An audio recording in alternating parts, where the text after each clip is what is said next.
voice cut through everything again. 38. Turn around. That evening, I found a sticky note under my kitchen table. It wasn't there before, and it just said, in shaky handwriting, "Why do you lock your bedroom door?" Far off, near where the woods started, there was something standing, barely more than a silhouette against the tree line. Too tall, too thin. Then I saw it. A shape, faint, almost like the outline of someone standing in the hallway, perfectly still. Its face was black, like it had no features at all. Hey, how's it going? Today's video is another compilation of scary stories from Reddit. There's 5 in total. I hope you enjoy them. Let's not waste any time and we'll get straight to the first one. For 3 years, I worked night shifts as a delivery driver for a small regional supply company. My route wasn't complicated. Pick up a cargo van at the depot, drive supplies to remote businesses, and then return before dawn. I usually took the main highway, but one route took me through a stretch of back roads outside a small town called Adler's Creek. It wasn't faster, but it helped me avoid an unreliable way station. My co-workers called it the radio tower route because it passed an old broadcasting tower that had been out of use for decades. I knew the area quite well. Just forest, a few rundown homes, and that skeletal tower rising out of nowhere. It always creeped me out, especially on foggy nights, the kind where you couldn't see more than a few feet ahead without your brights. One night, around 1:30 a.m, I was making that run. Everything was normal until I came around a bend and noticed my radio losing reception. Static, followed by faint voices, cutting in and out. It's not unusual out there, but then I realised I'd turned the radio off 20 minutes earlier.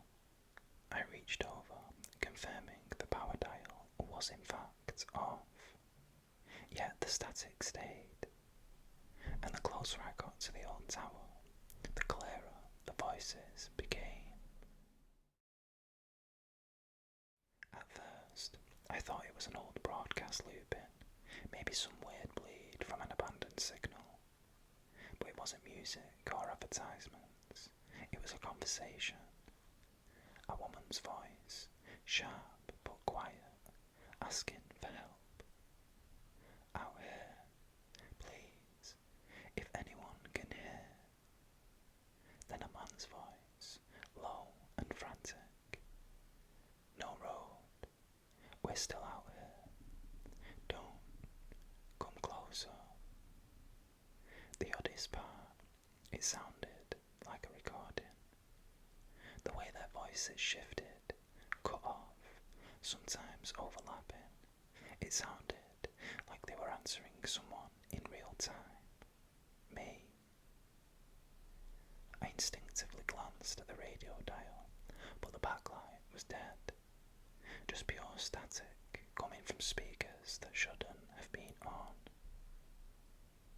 By the time I drove past the base of the tower, I could hear a third voice, clipped, mechanical.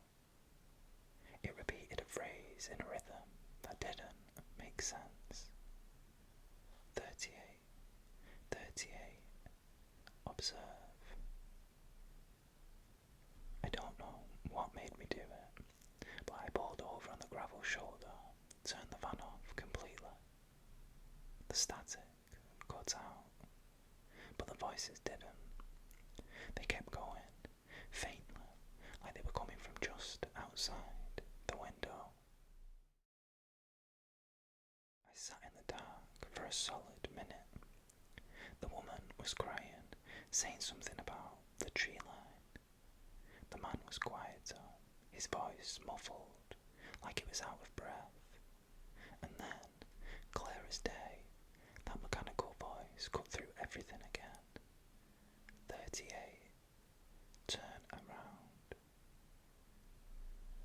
something in my chest that I hadn't since childhood. Pure, instinctual dread. My headlights were off, but the moon gave me just enough light to see the outline of the tower through the trees. I figured if someone was stuck out there, I couldn't just leave. I grabbed my flashlight, stepped out, and headed toward the tower's chain link fence. That's when I noticed it. No footprints in the gravel, except my own.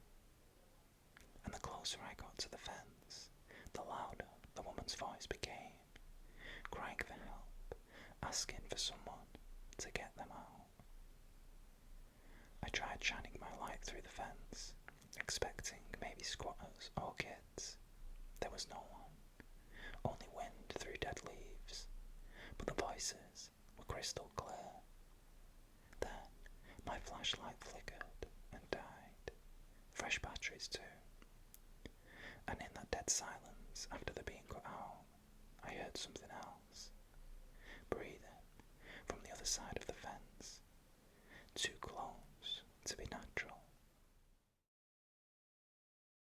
I turned, speed walked back to the van, locking the doors behind me. With the engine off, I could still hear the mechanical voice, but now it was closer, almost like it was inside the van, whispering from the dashboard. Observe, 38, do not return. I turned the ignition. The second the engine started, the voices cut out completely. No static, no nothing. I didn't waste time. I took the longer highway route the next night and every night after, and never used that shortcut again. But it stayed with me. The numbers, 38, I didn't get it until about 6 weeks later when I was talking to an old guy at a diner near the depot.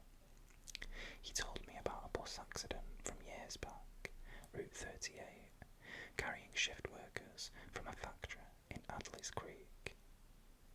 The brakes failed on that same road, swerved off near the tower.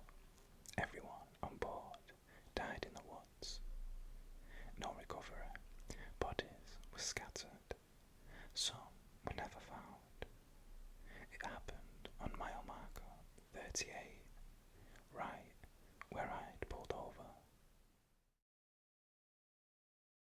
I ended up transferring out of that region a few months later.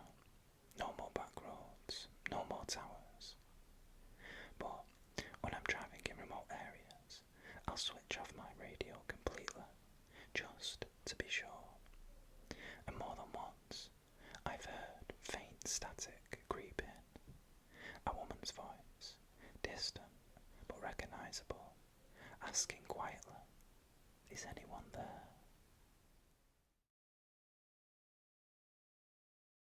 This happened a few years ago when I was renting a duplex in a quiet neighbourhood. It wasn't anything fancy, small, slightly outdated, but it was affordable, and I didn't have roommates. The upstairs unit had been vacant for months after the previous tenant moved out, and I'd gotten used to having the place entirely to myself.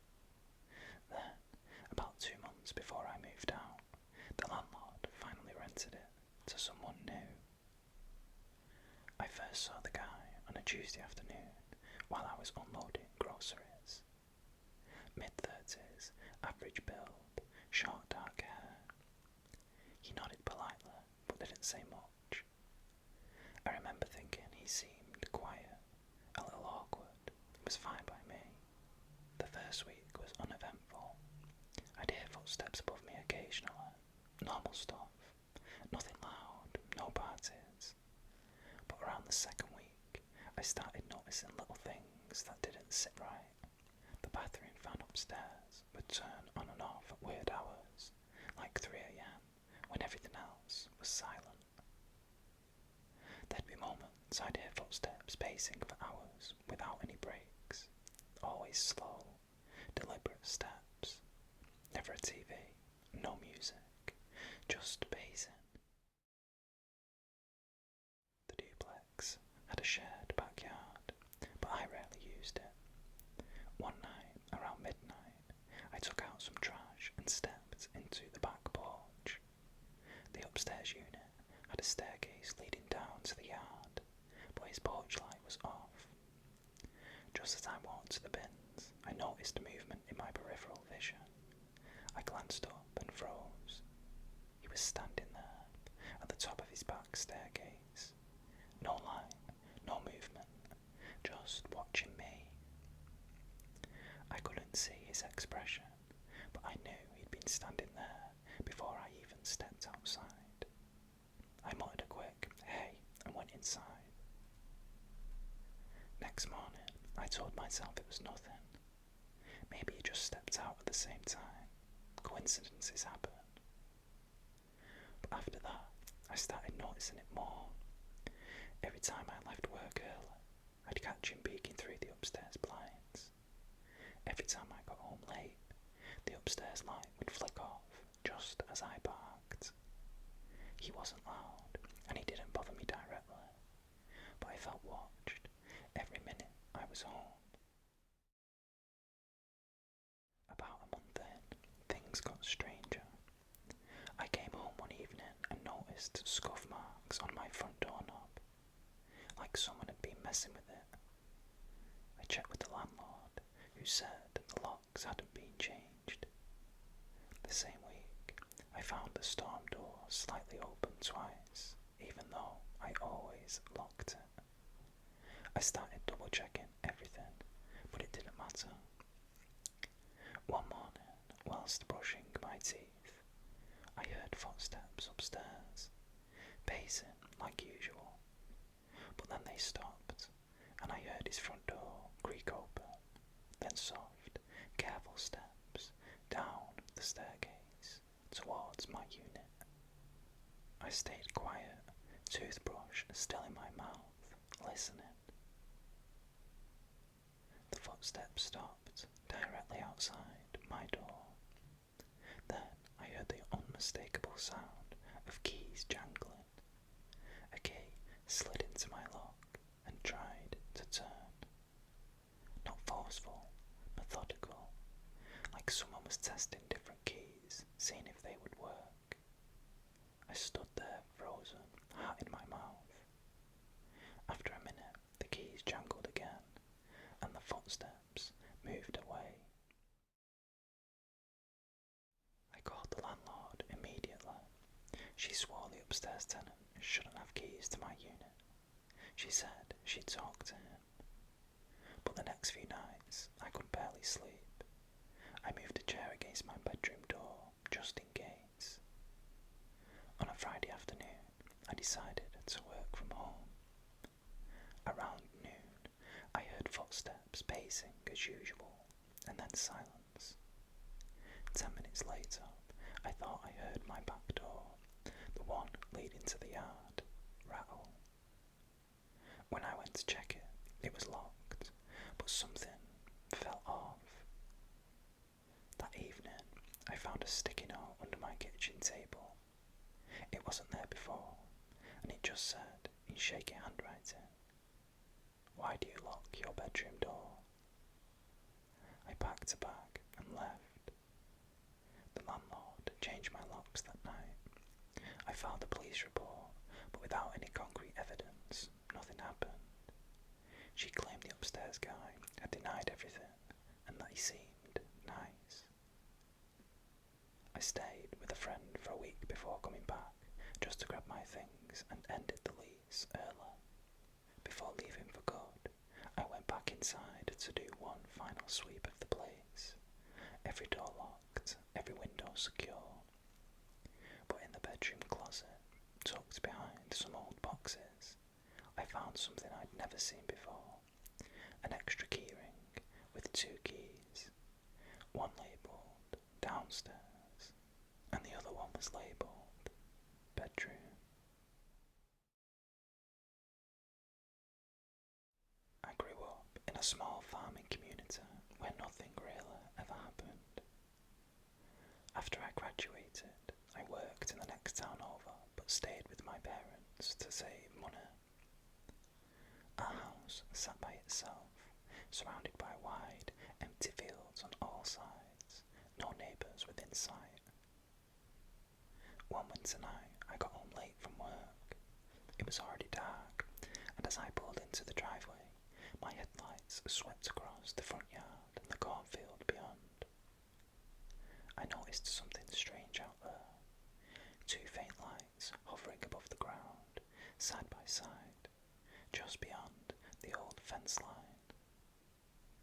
At first, I thought it was a car, but the nearest road was way off to the left, and these lights weren't moving.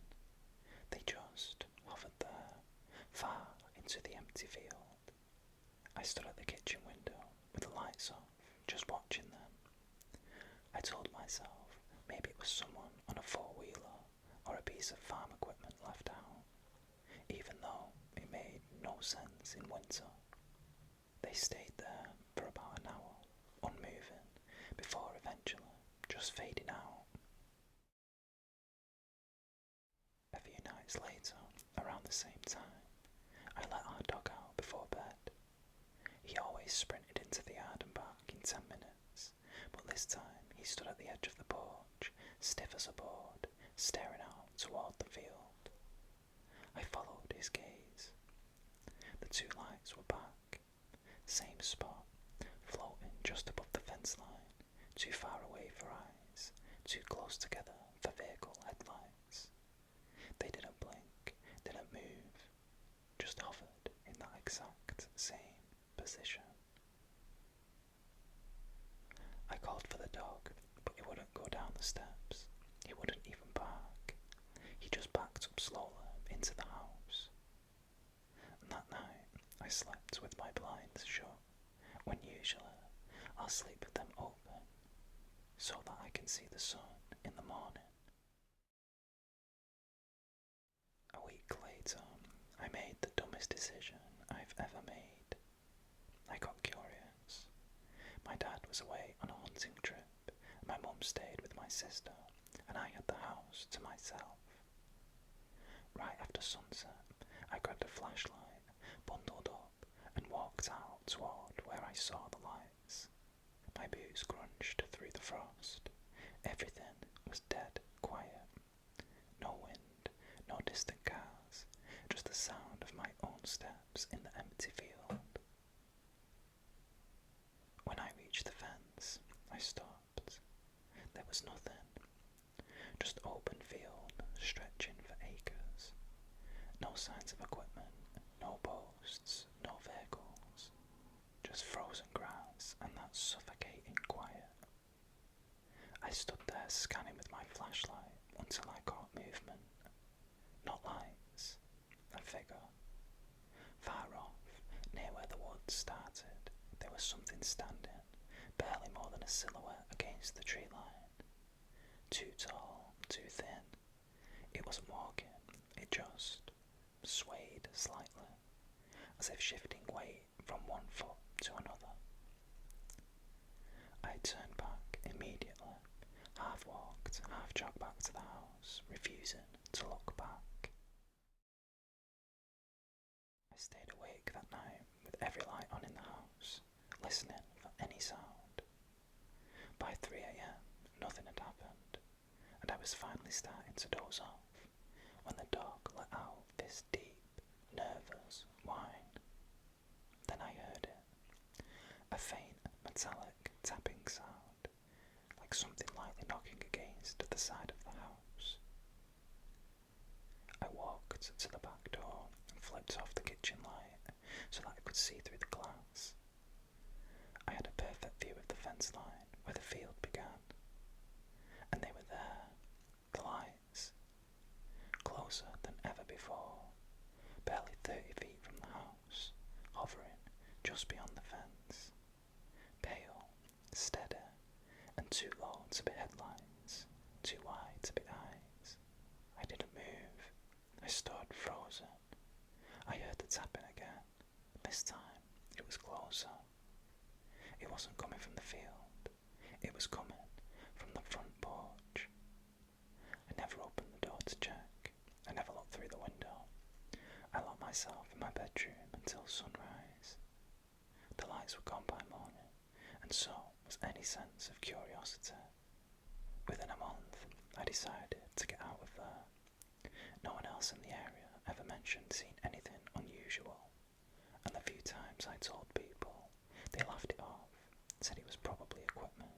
teenagers messing around.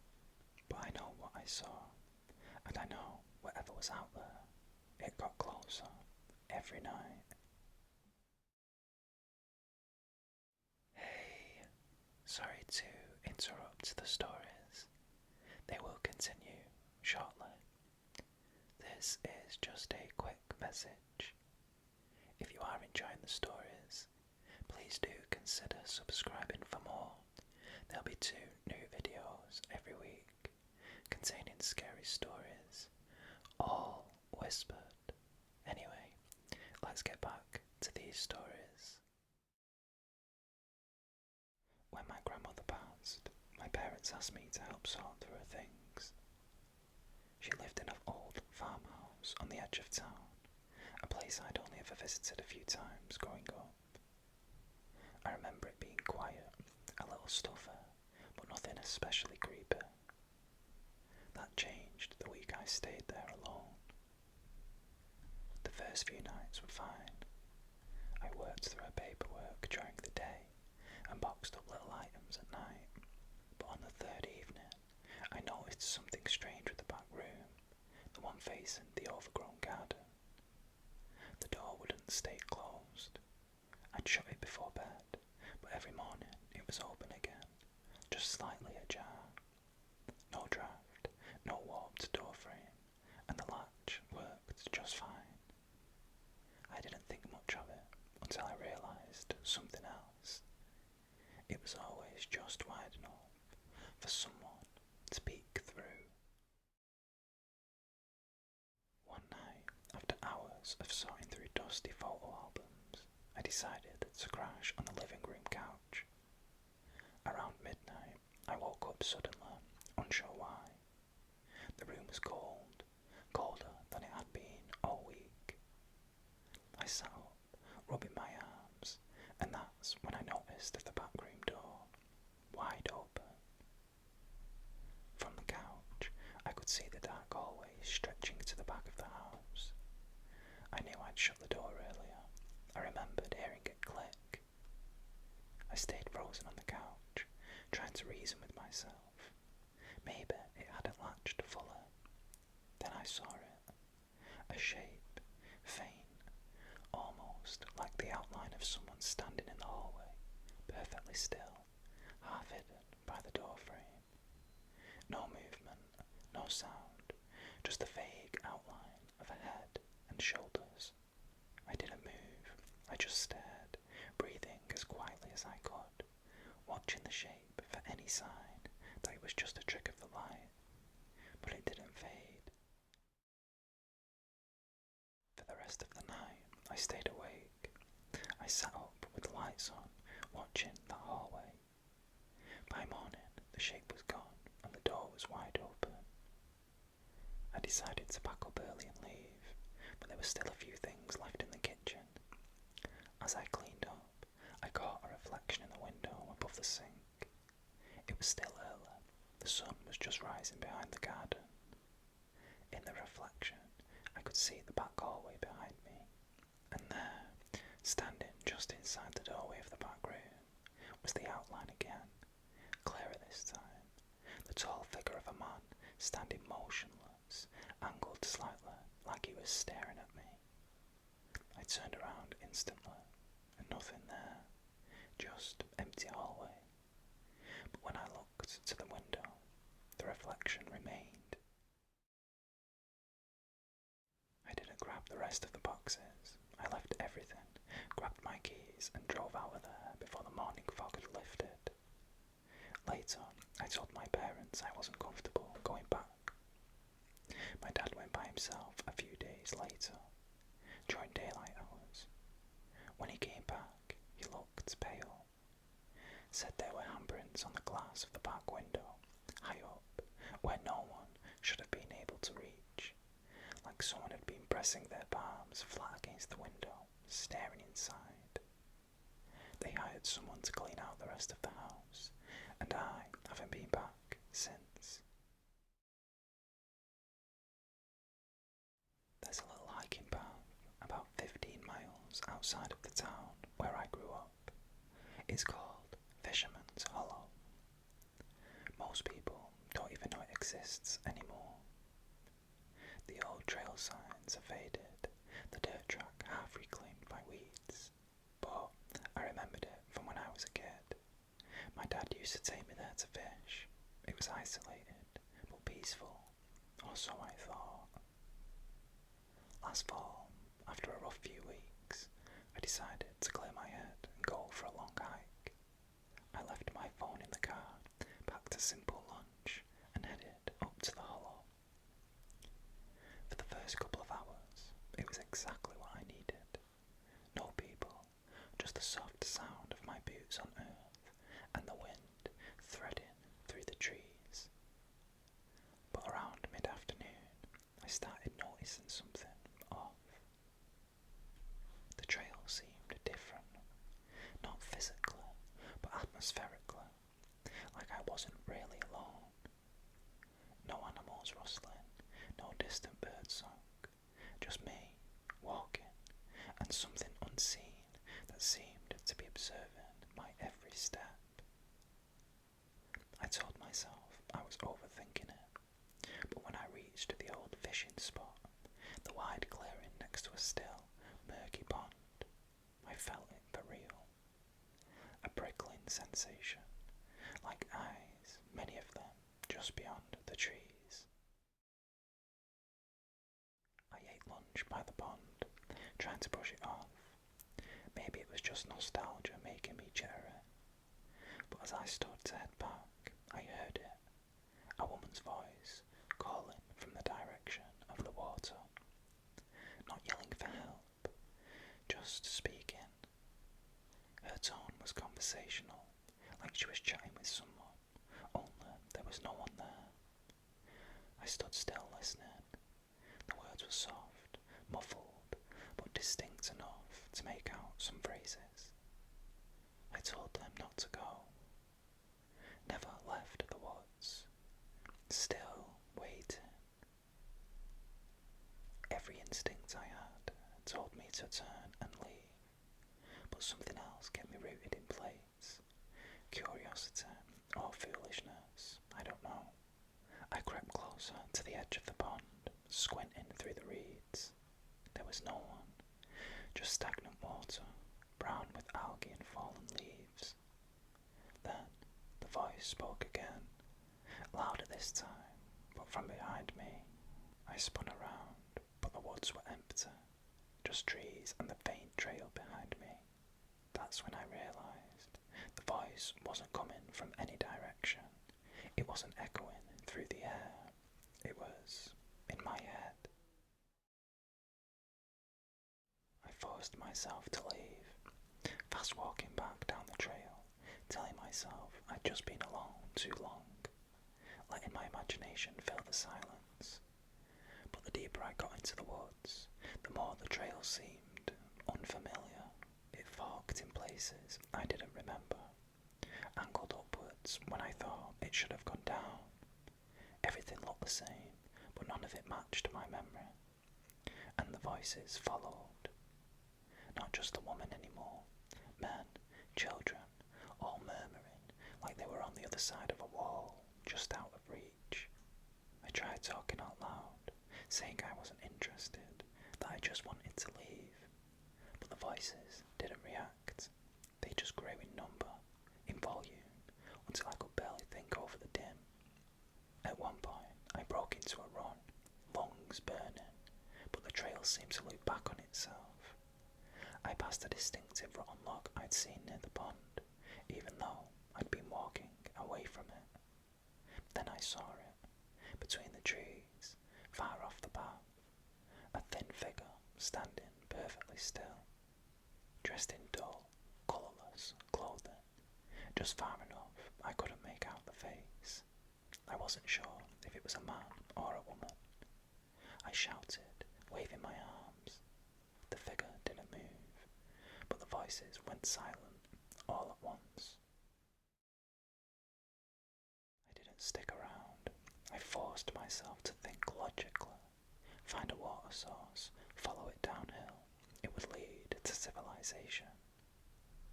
I scrambled down a ravine, following a dry creek bed, hoping it would intersect with a real road or another trail. The woods stayed quiet, too quiet, and every so often I'd catch glimpses of that same figure, always in my periphery, always just out of focus. I pushed on for hours. The sky started to change, dusk settling in, but just when I thought I was trapped, I heard something familiar, the faint hum of cars in the distance. I moved toward it, and after what felt like forever, I stumbled out of the woods onto an access road near an old campground. It took me nearly an hour to circle back to my car, parked at the main entrance to Fisherman's Hollow. Before I drove off, I looked back down the trailhead. The same figure stood there, right at the tree line now, still and silent. Its face was blank, like it had no features at all. I never went back to Fisherman's Hollow. I've looked it up since, and there are no mentions of it online. It doesn't show up on any modern map, and apparently the main road to it was officially closed years ago. Hey, thanks for listening to the stories. I hope you enjoyed them. If you did, please do leave a like. Please also consider subscribing if you haven't already.